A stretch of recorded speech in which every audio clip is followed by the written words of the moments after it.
I just want to thank everybody so much for coming and spending your lunch hour with us. Likely, maybe, hopefully, you already know that Emily and I are the producers and the hosts of the Matters of Engagement podcast. And we're going to be talking about podcasting in fairly applied terms today, but for us, I mean, maybe it comes out in our episodes, but we really do find this is a whole labor of love for us. And we've put a lot of our sweat and tears into this and have decided that it would be nice to share some of our insights and learnings. So we're also always on the lookout too for our next collaboration or partnership. So if any of what we talk about today spurs some ideas and you're not quite sure how to move something forward, we would love to connect. And or even if you have follow-up questions afterwards, or if you're going to find we burn through some of these things fairly quickly. An hour is a very short time, as we discovered when we were putting this together. So if you do have questions, please feel free to get in touch anytime.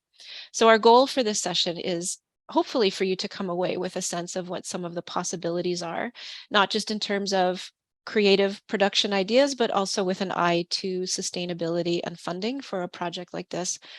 And we'll try to keep our own presentation to about 35 to 40 minutes, and then we'll open up the floor for any questions or discussions. I'll just put a little asterisk on that. Emily and I haven't practiced or rehearsed, so give or take 10 minutes on that 35 to 40 minutes.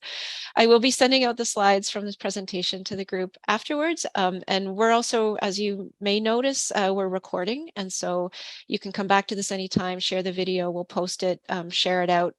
I'll definitely email the link to the video to everybody here, but then we'll also distribute it on our feeds afterwards. Let's see what else to say. So Emily and I are the only moderators, I guess, of this session. So in terms of the chat, please feel free to enter any comments or park some questions if you want to just flag something for later, but we don't have a moderator. So we'll be looking at the chat towards the end. So if you have something you want to interject, I know for me, I get very distracted, so I'm not even going to look at the chat until we're at the end. And having said that, I'm going to close my chat box now. Okay, so on to the next piece here. So we'll do some just very short introductions. Both Emily and I have fairly extensive profiles online. Hopefully you have a sense of who we are. But I'm Jennifer, and this project for me is really a culmination of my advocacy work and background, and also my technical skills. So you may know me already as a parent or a caregiver to a child with severe disabilities, and that was Owen. He passed away about 12 years ago. And I, since then have thought about and written about a lot of things related to healthcare and disability and a number of topics. But in recent years, I'm perhaps better known, I guess, as a writer and lecturer on issues related to patient engagement and partnership. And I am also a web developer and content producer, including audio and video. So a lot of the technical work we can do in-house, which means between the two of us. And that's it for me. Emily, do you want to go ahead and introduce yourself and then carry on to the next slide? Yeah, absolutely. Hi, Jen.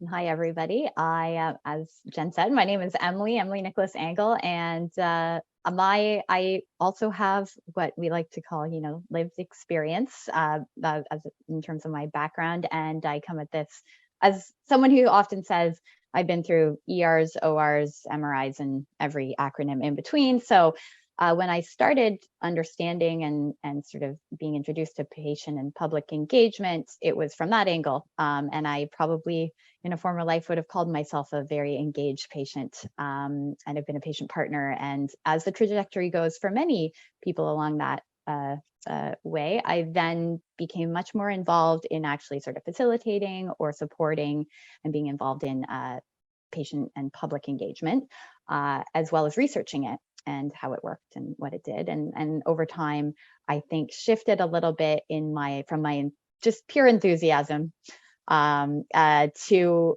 a much more sort of through looking at everything through a much more critical lens. Maybe that was around when I met Jen. Jen, is that right? And have of late been looked much more at strategy and broader ideas around community and public engagement through that sort of some more critical analysis. And as well, alongside my background is in health research and medical science And so I've also been involved in quite a lot of other types of research, which has informed some of my work, as well as in creation of learning and decision aids and various patient-facing materials, particularly with Dr. Mike Evans, who some of you may know from his whiteboard videos. So I've worked with him for years. And yeah, so a bit of a medley of things that I bring to this table as well, the proverbial table. And yeah, and great to see some familiar faces and some new people today.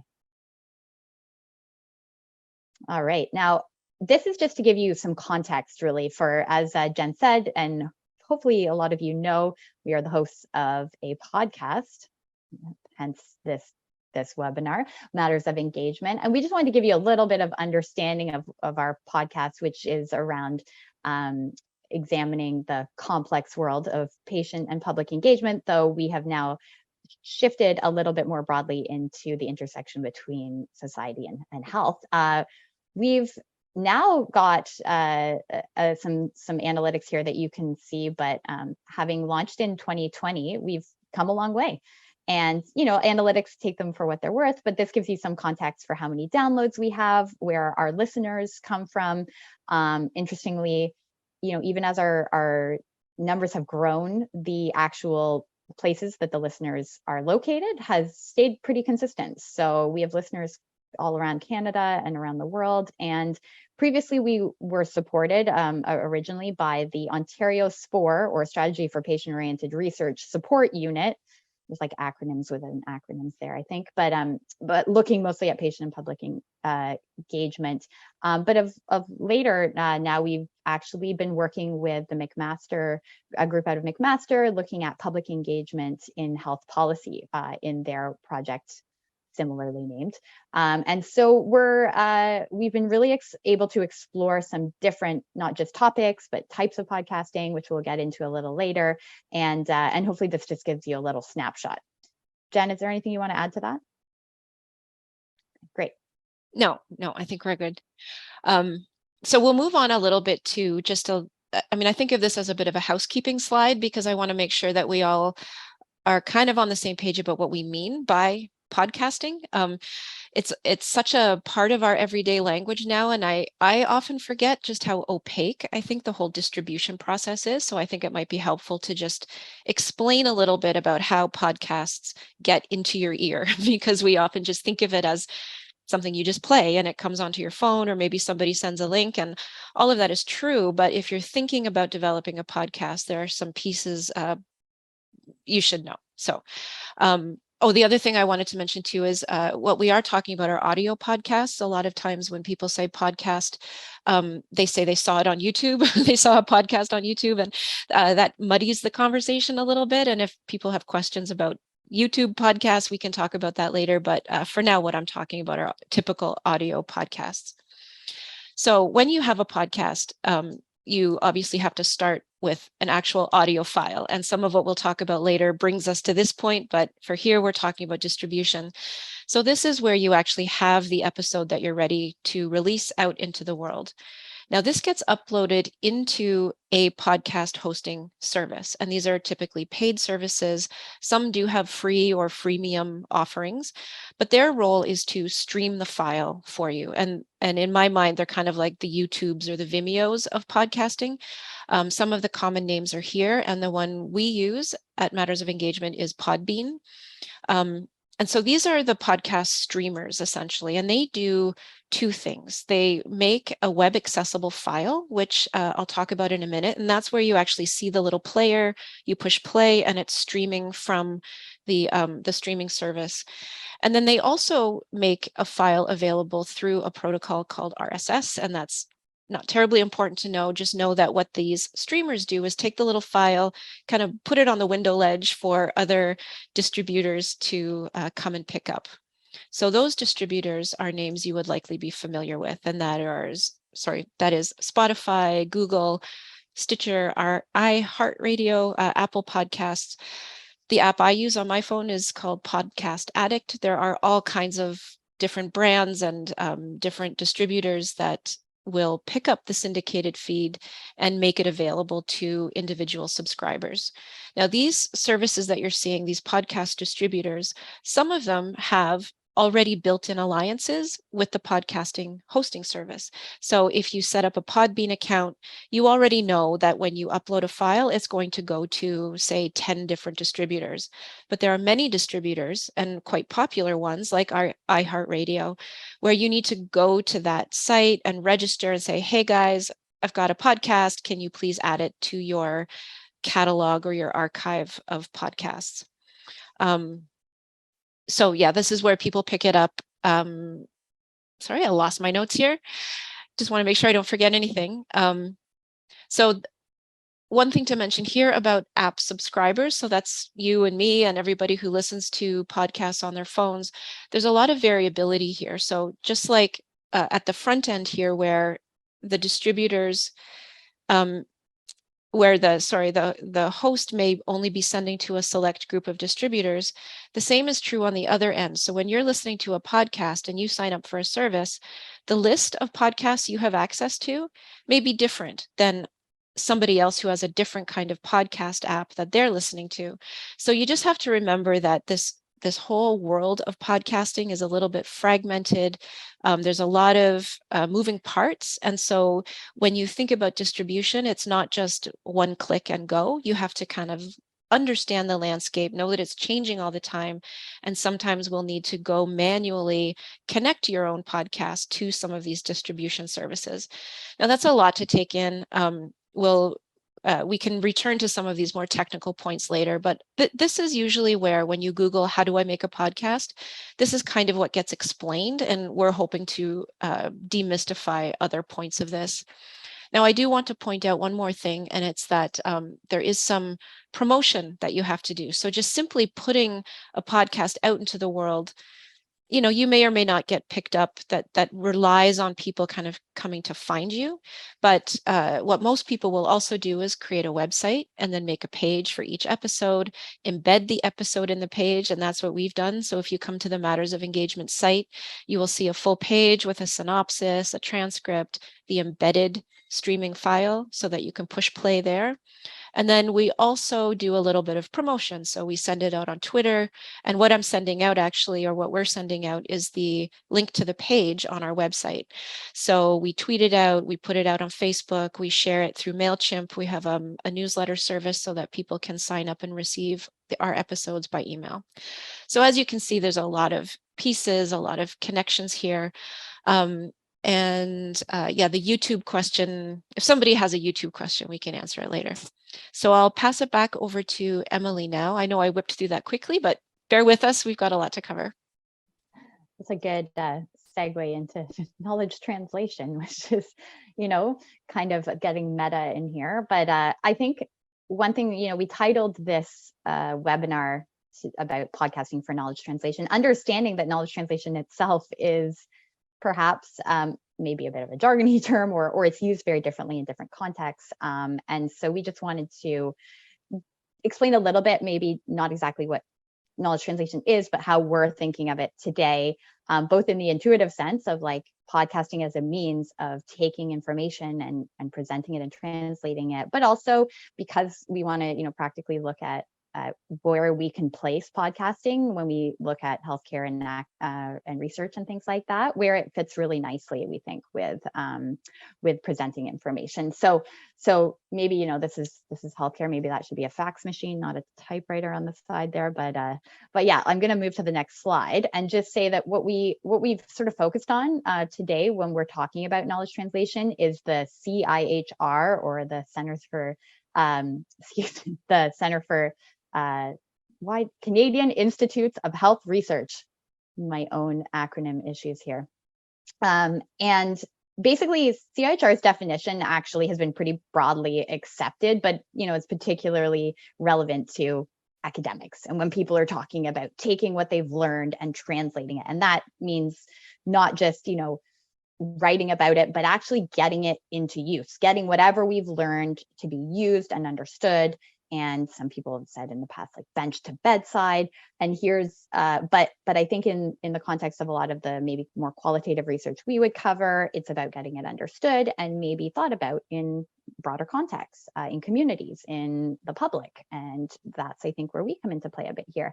I could read this out. I think itself, it's basically a way to take information and use it to, CIHR would say, improve the health of Canadians. And to do that, it has to go from the actual researchers themselves into the public realm. So there are various stages, which CIHR describes in more detail, and we've provided some links at the end to where this comes from. But I think particularly you'll see when we talk today that podcasting fits really nicely when we're talking about making, synthesizing that information and presenting it in creative and new ways. And we're going to get a little bit more into that in the next slide. So what we did here, and hence my mention before that, the term knowledge translation often is kind of lumped together with, knowledge mobilization, knowledge synthesis.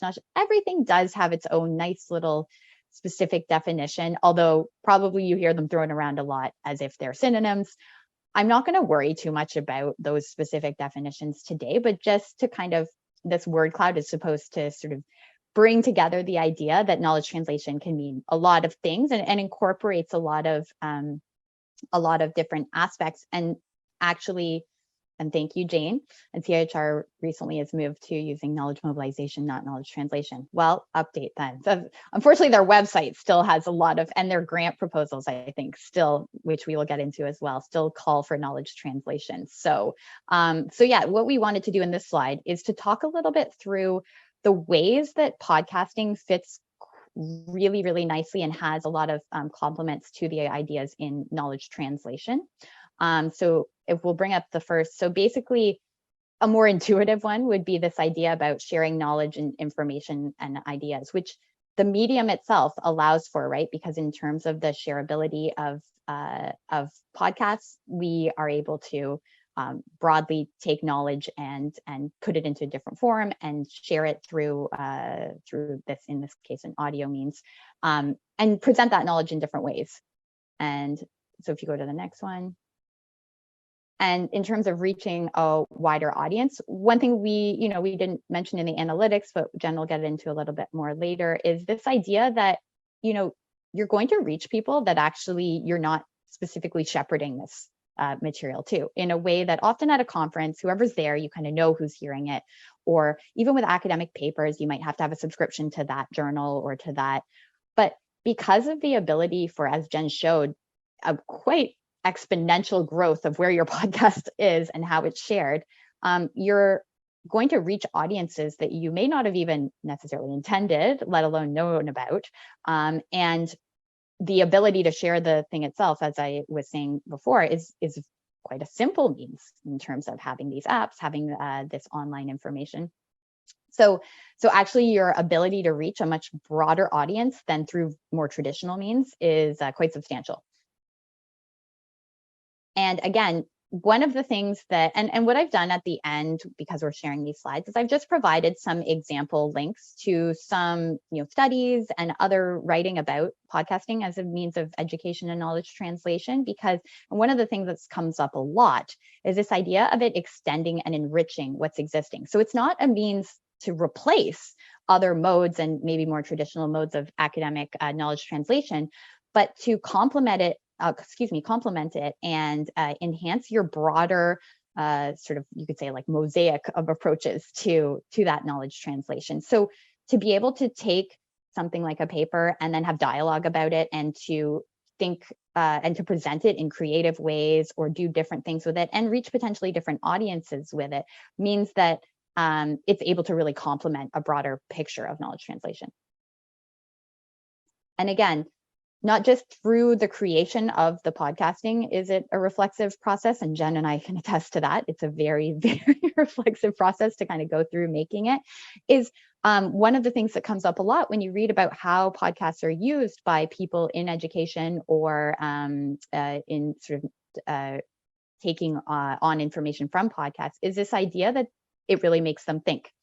The ability to go back quickly, to listen again, to hear different parts at different times, and to have different voices can really, and Jen will get into some of this again, can really, really create a reflexive experience for somebody who's engaging with that material.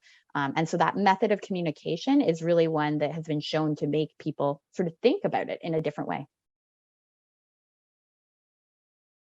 And then again, we will get into this a little bit more after, but one thing that is surprising, I think, at first with podcasting is that it sort of seems like you listen to a spiel or to a thing, but actually the ability to tailor the format that you use for different audiences and different purposes is actually quite great, and you can get really creative with it. And as we'll talk about in a little bit, you can actually really, when you're thinking through your knowledge translation plan, think about how to format it and how to do different types of creative endeavors with your podcast to meet the needs of different audiences, or to present your material in different kinds of ways.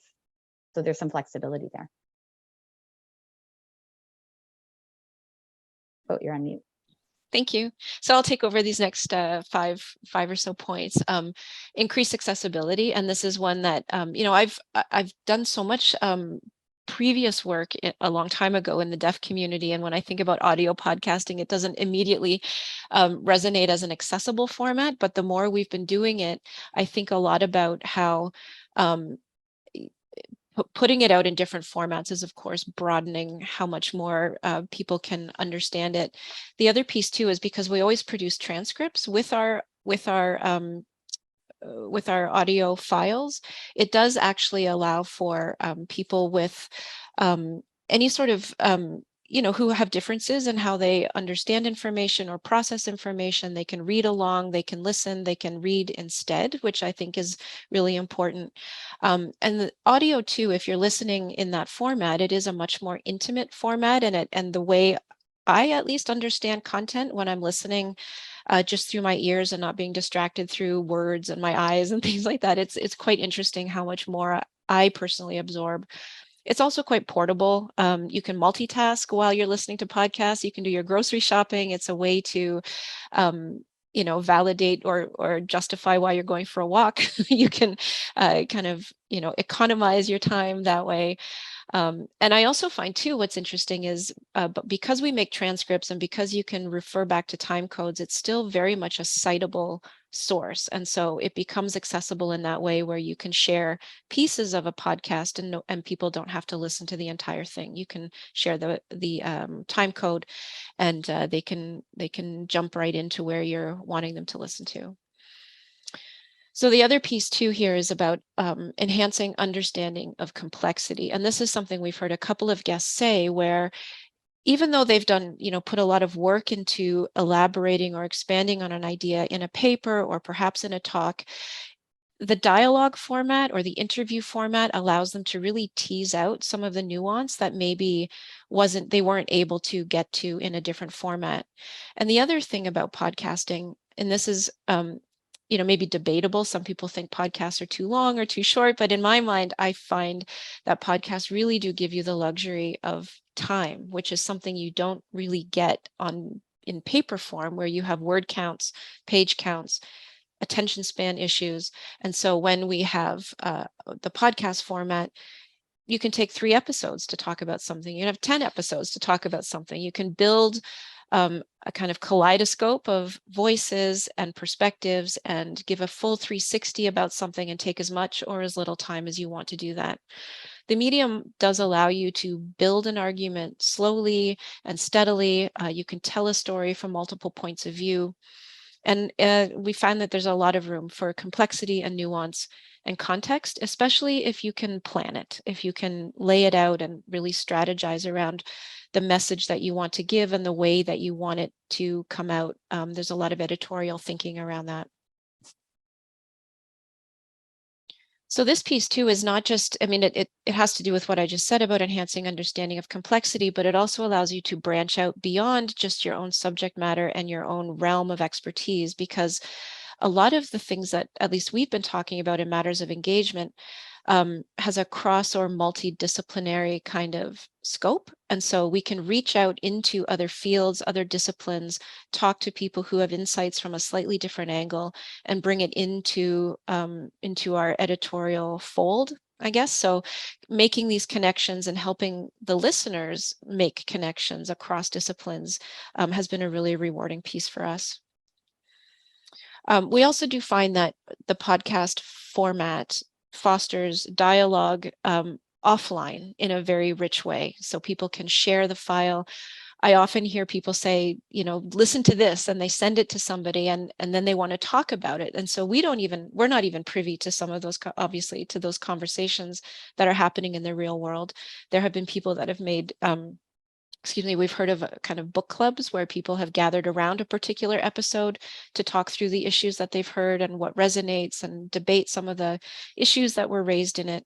And I do find that sharing, when people share particular episodes between people, it's really a way of communicating and saying, something here resonated with me and I really want you to know about it. And I want you to know why it mattered to me. And it's a little bit like sharing a little piece of yourself. So this kind of dialogue is something that, that we don't always have time in conferences or in professional settings, or even in, over coffee to fully turn over ideas. And so when it's encapsulated for you and then you have something to rally around, it becomes a really good focal point for dialogue. And then finally, building capacity and engaging community. And this is a bit of a newish insight for us and one we're looking to explore more. And it's this idea of capacity building where we look at co-production, skills development with community empowerment, and giving over our platform to others so that they can control the message and the content of what we're sharing out. Now, we feel we have a fairly established platform at this point, and there are all kinds of issues Emily and I would love to cover, but don't feel that we're necessarily the right voices or maybe even the right points of view or the right producers for the kinds of topics we think we would like to use our platform for. So working with communities as co-producers is something that's important for us to explore and something I would invite anybody to explore, because I know a lot of what people have in their minds when they think about a podcast is, well, who wants to hear from me? Who wants to keep hearing me say all this stuff that they've heard me say in conferences? And honestly, it doesn't have to be that way. And in many cases, it ought not be that way. So think about the podcast as a platform and a way to invite or bring in other voices and center other voices as appropriate. Emily, there's a little piece here that I don't know if you want to refer to. I don't think we're looking at the same notes. You know what? I'll just keep moving on. I think the piece. You're muted, Emily. Sorry. It's okay. Just a final word about knowledge translation and about podcasting and KT. We just wanted to say that. Oh, I've lost my. Sorry about that, Jen. Just that we've presented this from, we joke, our own lived experience. So these are things that we've encountered can really be aspects of podcasting that really fit with the ideas around knowledge translation. But we're not pretending that podcasting can meet all of the needs of knowledge translation in some comprehensive way. And sort of we'll get a bit more into that later. But I think, as to a point we made before, its ability to complement and fit with aspects of the goals of knowledge translation, it's pretty remarkable how successful it's been actually in the work that we've done so far, and as we start to explore it, how resonant it's been as we discuss it as a method to enhance and complement knowledge translation. And that sort of segues nicely to this idea that you actually can, and I mentioned before, use quite different formats to meet the needs of what you're looking to do with your podcast. So we've got a slide here. It's got a few different nonfiction formats, and I'm not going to read through each of these, partially because we're going to share the slides after and for time's sake. But I do want to point out the fact that a lot of podcasts that exist out there tend to use this interview format where the guests are interviewed by someone and the whole piece is recorded and kind of presented. And then, of course, in terms of how the ease of production, this is probably the easiest to produce, right? And the ability to get different voices on, different sorts of dialogue going on. It is really great. But one thing we certainly found along the way is that, if we really wanted to center our guests, and if we wanted to think about the types of questions that we felt were important to come out of an episode, that having that just record and present format really didn't suit us, or the kind of creative and thoughtful work we wanted to do. So we ended up doing a lot more scripting than we expected. And I think Jen will get a little bit more into this, that as you choose your format,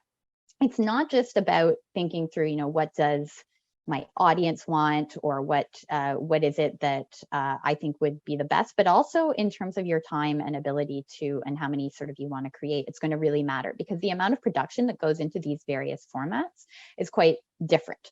So once we started getting into scripting and editing, and if you want to add music, if you want to do all of these things, it really adds those layers. However, one of the great things about podcasting then is that you have those options. So if you want to do just an interview format, or you'll notice two other ones here, one being a discussion panel. So maybe something like today, a discussion or a presentation.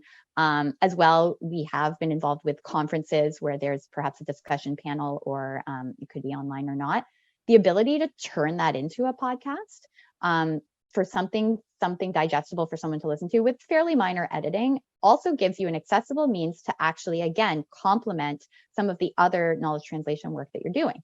And we think it's been so far really a great option to have as part of people's sort of package of goods that they have available, or as another way to digest similar information, because we know that when people learn, or when they or in terms of sharing, in terms of all sorts of aspects, having those multimodal aspects of the way that you're communicating, or that you're trying to present your information, can be really useful to appeal to different audiences, and also for people's ability to learn.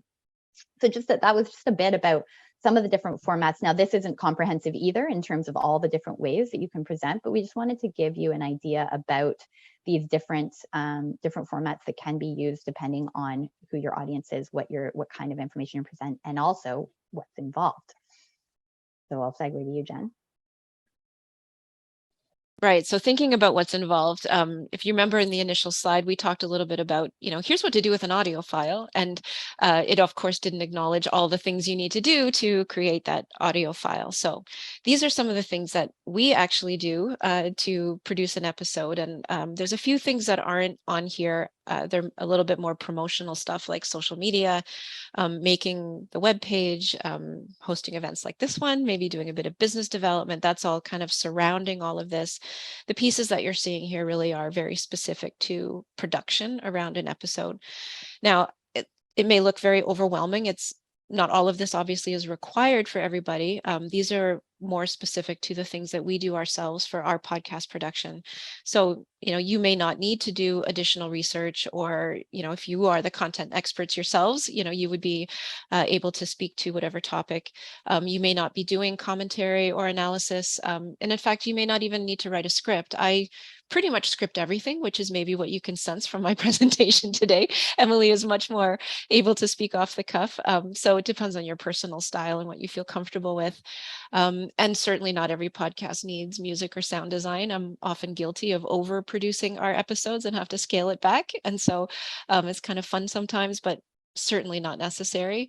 It will all depend on your selected format, which Emily just went through, and is hopefully appropriate for your audience and your budget in terms of the kind of work you put into it.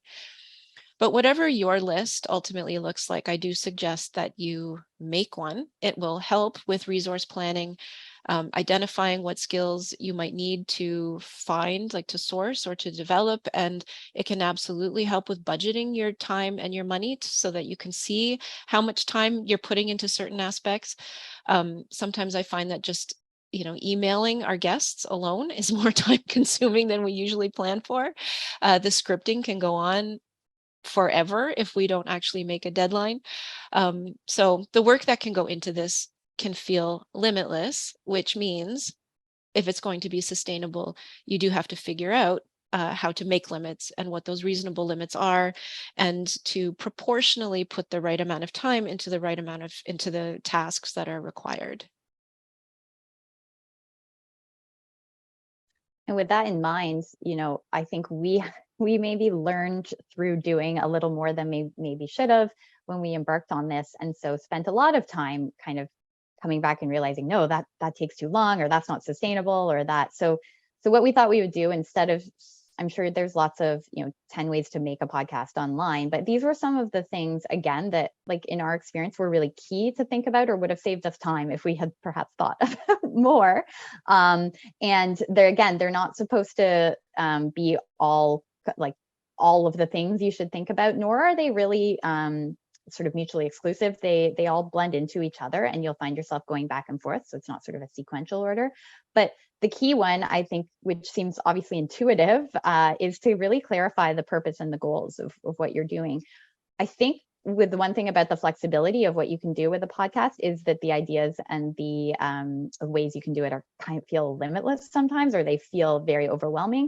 If you're someone like me who gets very easily excited, the topics and the guests and all those potentials, everything seems like a great idea. And to have something to ground you and really come back to when you're asking those questions about what you should do is extremely helpful. I will also say, from a sort of pragmatic standpoint, if you're looking at this and from someone who's applying for a grant or wants to do this as part of actual knowledge translation for your research, or for a community project where you might have to meet certain goals in terms of how you show what you're doing, there may be this blend you have to do of the goals of the grant and what specifically is being asked of you with the things that you are hoping to achieve.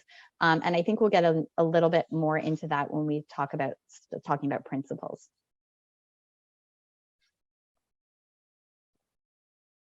Yeah. So this established editorial principles, I think this sounds a bit fancier than it really is. And to be perfectly honest, Emily and I don't have any actually written out, but this is a kind of hindsight is 2020 kind of piece of advice. It's really about having a kind of ethical or maybe moral radar in terms of how you're approaching your topics and your guests. Now, we didn't really think that this would be a thing when we started out, because it seemed a little bit obvious. We'll just talk to people, make episodes. But very quickly into production, we were faced with some pretty challenging decisions, especially as we listened back to some of the interviews that we did. So, we kind of thought, as I said, that we were letting our guests just speak for themselves, and we just interview them and put their voices out there. But as we put episodes together, we realize there are so many editorial and technical choices that you have to make along the way, even to just refine and decide and curate what is going to go into an episode. And we can't help but shape what they're saying and how they're saying it. And so this is something that we needed to really keep checking back in with, even with our guests, again and again, to make sure that what we were assembling as an episode was actually reflective of what they wanted to say. And we had a couple of this is maybe a little bit of sort of how the sausage is made or something like that. But sometimes we would listen to an interview and realize that the guest had inadvertently said something that was perhaps a bit unflattering to them, or maybe wouldn't have really served the point that they're trying to make. And, Emily and I would go back and forth and be like, well, they said it. So, I mean, we can put it out there, and it maybe to us sounds a little bit, juicy and, a little bit exciting, but in the end, we have to admit it really doesn't move anything forward. It might not fit the purpose of the episode. And we also had to think about how our guests would feel listening back to the episode. And so, will someone be potentially hurt by what's been said, or would they feel regretful? And that's really not what we're all about. So, and this can really come up too, even if you're talking about something that you think is a little bit mundane or uncontroversial. People just don't speak in paragraphs. They are often offhanded or a little bit casual. They might get nervous. And so there's a lot to consider when you're editing somebody's words and they're putting trust in you to represent what they say. And there's another aspect to the editorial principles that might be more familiar to some of you who do a lot of academic writing, and it's this question of curation. So sometimes something really interesting comes up and you really want to include it, but it's a total tangent and unrelated to the topic, or just takes too long to come back again. And funny enough, I think in writing, sometimes you can do that tangent and come back again because the reader can skim. You've got headings. There are little signposts in writing that help people think, okay, the author's going to bring me back again. That's all right. But with audio, we find it so linear that when you lose someone and they've stopped paying attention, or you kind of go off on a tangent, they just may not stick with you. They may not come back. Sometimes Emily and I get bored listening to ourselves. We're like, okay, no, we gotta just cut that whole part out. So we think a lot about the trust of the listener, and we want to make sure that people know where they're going and that they end up where they think they're going, and that we don't inadvertently break that trust. So part of establishing trust here is actually exercising quite a lot of editorial discipline.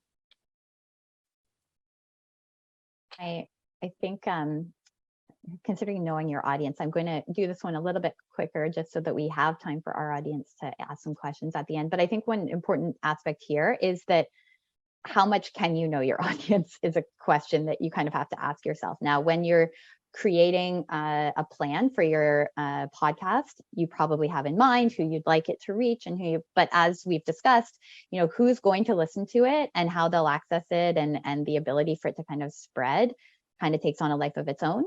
So it is helpful to have some analytics. That can only take you so far, but I think you want to keep in mind that this is something that you may not be able to shepherd directly as much as some other things, but also that's an opportunity to consider, where this could go. And we have the luxury, because we're like an ongoing series, to kind of hear back from our audience or look at who's maybe listening and maybe think about what that means for what we want to do.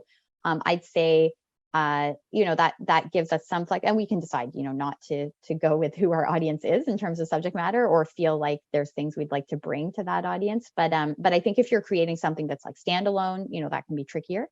However, it is really important in terms of thinking about your goals to really think about who that audience you're hoping it to be. You also may have certain grant or sort of needs written right into your planning that are like related to where and how you want this information to be used. So all things that you definitely want to consider along the way as you plan for whatever you're going to do with your podcast.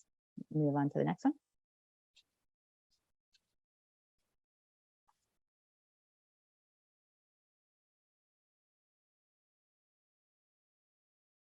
And so, sorry, we referred before to CHR's definition of knowledge translation, and oh, thanks, Jen.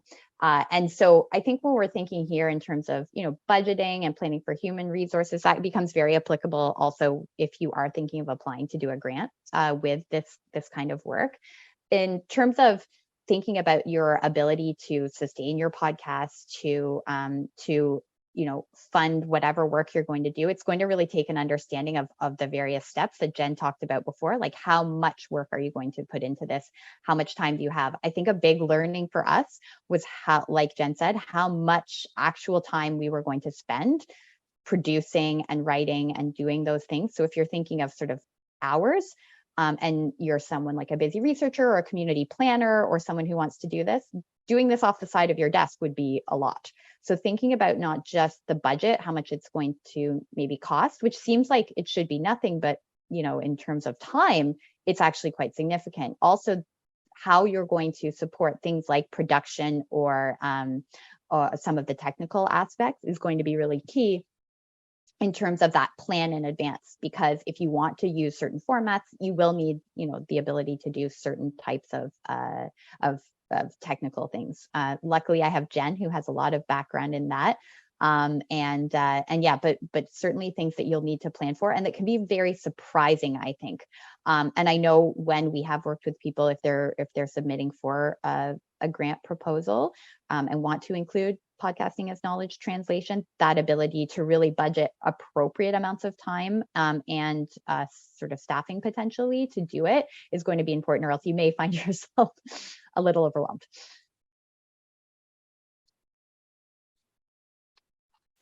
So our final, I guess, things to think about is around impact, and it's always kind of the biggest question, I guess, especially now that we're in a mode where we're working with supporters and sponsors and things like that. So often people get very distracted, I think, by the analytics question. Now the quality of analytics is getting better and better, but it's really so fragmented by the distributor, by the streamer. It's very hard to assemble a solid picture of what the analytics looks like. You'll notice in the one of the initial slides, we talked about downloads, and Emily has talked about audience a little bit already, but we can't really know who is listening. We can know a little bit about how long people are listening, but only on certain platforms.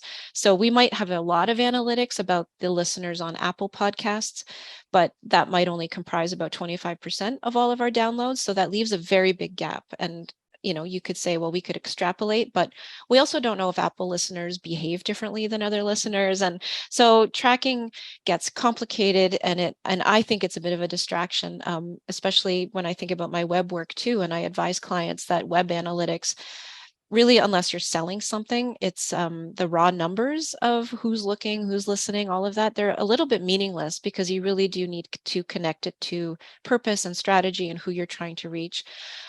Because if your purpose, for example, is to capture a process or an event, or to document a process, or to create a resource for future people to access, or maybe it's even just a small group of people who can benefit from hearing what you have to say, it may still work out that it's worthwhile, and popularity isn't really a factor. So yeah, for analytics, I would say don't get too distracted by that at the beginning. It's maybe good to see patterns over time, but the raw numbers are not really going to necessarily be the be all and end all.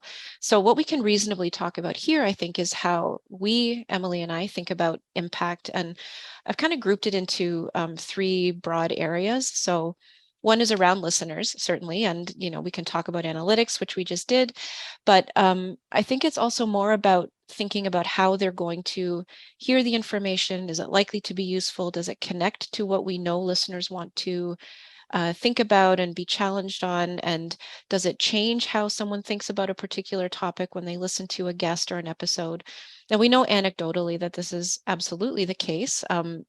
We're hoping to do more extensive listener research to find out more, but in the meantime, it really is kind of anecdotal, and we're hoping through events like this to maybe hear a little bit more from people about what their experience of the podcast is.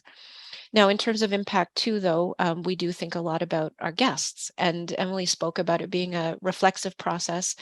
And I think for our guests, it's very nice and fulfilling to get to talk about your work and to bounce it off of people who are listening closely and kind of digging into all the things that you're saying and the process of the work that you're doing. And I think that alone for our guests helps them to see their own work through fresh eyes. They can hear back their own thoughts and words, and it's a little bit like a mirror. Our guests have commented on how helpful that is in terms of their own thinking process. And some of our guests who have come on to talk about particular projects find it externally validating to now have this object that they can share. So they have the paper, they might have a conference, they now also have a podcast episode to show for their work. Also, too, academics and educators will share episodes with their students so they can convey something and assign it to students, and then they don't have to lecture about it. They can just pick up where they left off. So it's a really nice way to distribute content and learning. And interestingly, we've also had guests share their own episodes with their bosses and with their colleagues and with the people that they work with. So it becomes a way to communicate something about their own workplace, which is very interesting. So when we think about our guests and the impact, it's often around their own reflexive process and also having something that they can share about their work.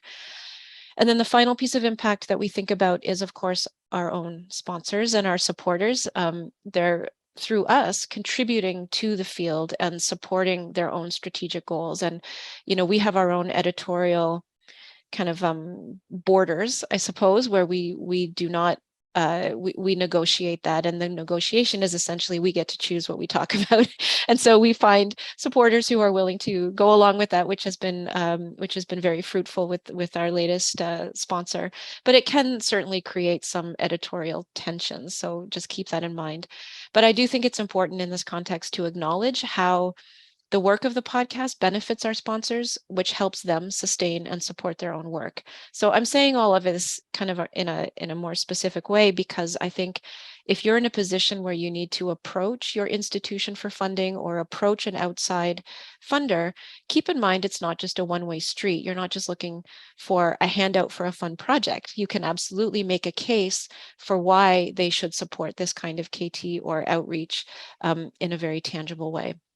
So I know this is a bit of hodgepodge of thoughts around impact, but if there's maybe one clear thing I can say about it, it's that it's a bit of a slow burn and you can't always anticipate what the impact is going to be.